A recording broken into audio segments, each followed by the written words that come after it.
Moins on en dit, le mieux c'est. Bonjour les amis, j'espère que vous allez bien. Voilà, aujourd'hui je reprends mes petites réflexions sur les réseaux sociaux, sur les relations humaines, sur l'hypersensibilité, comment on réagit.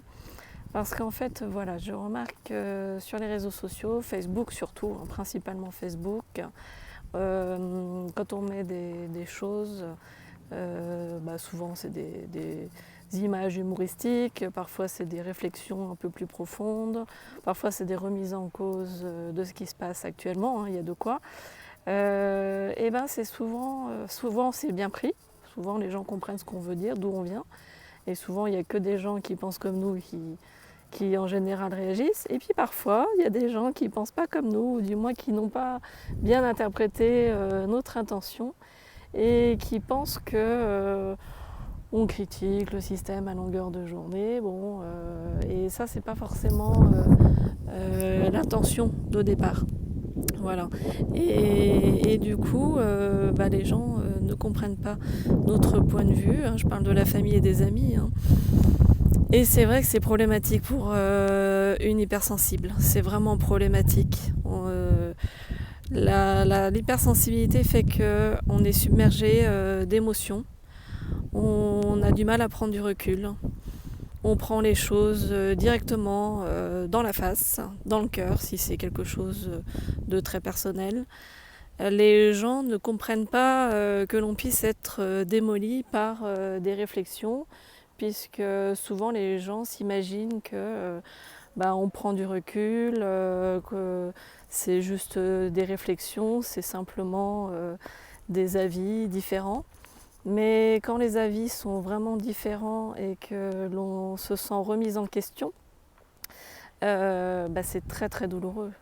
Alors je voulais aussi parler des blessures. Il y a différentes blessures, blessures de rejet, blessures d'abandon.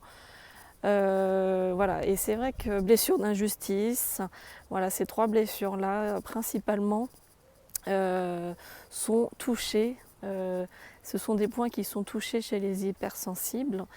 Et dès que ces points sont touchés, c'est très très difficile de discuter avec eux, parce que la personne sensible se replie dans sa carapace pour pouvoir justement continuer à vivre et ne pas sentir les coups sur elle directement. Donc elle se replie dans sa carapace. Et ça, c'est extrêmement... oui, ce sont des personnalités vulnérables mais pas fragiles. C'est-à-dire qu'elles ont appris à encaisser les émotions.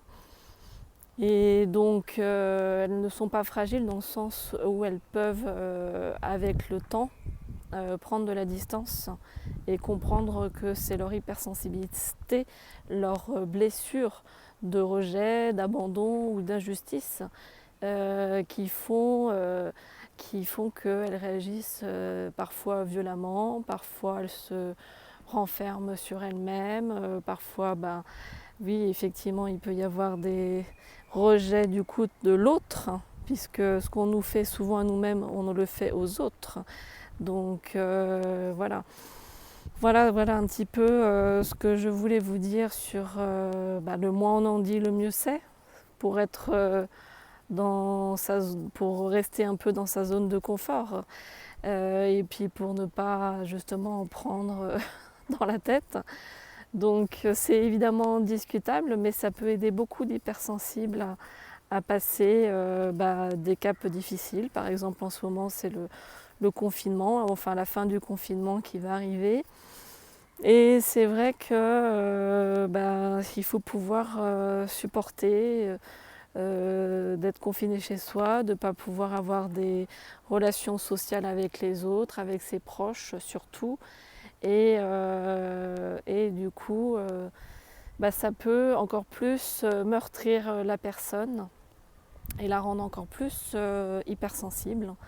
Voilà. C'est vrai que l'hypersensibilité, c'est une caractéristique très particulière et tout le monde ne l'a pas, hein, c'est plutôt, on va dire, rare, même si on ne peut pas dire que ça soit complètement rarissime, hein, mais il y a beaucoup de gens sensibles et il y a beaucoup de gens aussi hypersensibles. C'est un niveau au-dessus de la sensibilité.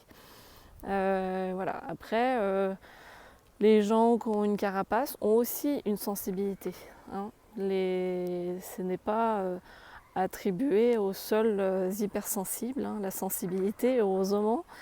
Tous les gens, tous les métiers sont touchés, enfin tous les gens en fonction, tous les enfants ou les adultes sont touchés. Il faut savoir que on parle de haut potentiel émotionnel pour les hypersensibles. Tout le monde n'est pas haut potentiel émotionnel dans les hypersensibles, évidemment. Il s'agit de faire une sorte de bilan, de dépistage. Bon, personnellement, je n'en vois vraiment pas l'intérêt pour un adulte, sauf si réellement ça peut l'aider à mieux se connaître.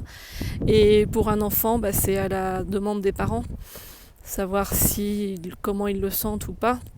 Mais je pense que la sensibilité des parents permet déjà de savoir si son enfant est sensible ou hypersensible et de nuancer justement. Donc c'est pas forcément utile, mais ça peut être utile pour justement mieux comprendre son enfant, mieux se comprendre en tant qu'adulte. Voilà. Mais c'est pas une obligation pour moi. Je pense que il y a trop de dépistage actuellement, même si, pour les enfants, je parle, hein, par rapport à il y a 30-40 ans où il n'y avait absolument aucun dépistage, très peu, on va dire, de ce genre de choses. Et c'est arrivé vers la fin des années 90, oui, voilà, les années 90, on va dire, les années 2000, on va dire surtout. Surtout à ce moment-là que les gens ont pris conscience. Voilà, et c'est pour ça qu'actuellement on dit chacun a son psy, parce que c'est passé dans le monde de la normalité d'avoir un psy ou d'avoir un psy durant une période, une épreuve difficile. Voilà, on n'est plus catalogué si on va voir un psy. Voilà. Je ne dis pas que c'est essentiel, hein, mais le psy, bien sûr, il faut choisir un bon psy qui aide à sortir du marasme émotionnel dans lequel on est, et pas un psy qui vous plombe, qui vous ramène à des choses du passé. Ça, il vaut mieux peut-être voir un énergéticien ou quelqu'un qui peut aider à débloquer, à faire des déblocages émotionnels plutôt que de voir des psys. Après, moi je ne suis pas médecin, je ne suis pas naturopathe et je ne suis pas psy. Donc voilà, je ne vais pas vous dire de faire ci ou de faire ça. Je vous donne simplement mon point de vue en tant qu'hypersensible et en tant que... alors moi j'ai cette sensibilité-là, voilà. Donc je l'utilise pour mon enfant, pour ma famille, pour moi-même. Voilà. Donc c'est un avis de particulier, pas un avis de professionnel. Voilà. Allez, je vous dis à bientôt les amis, pour une prochaine capsule.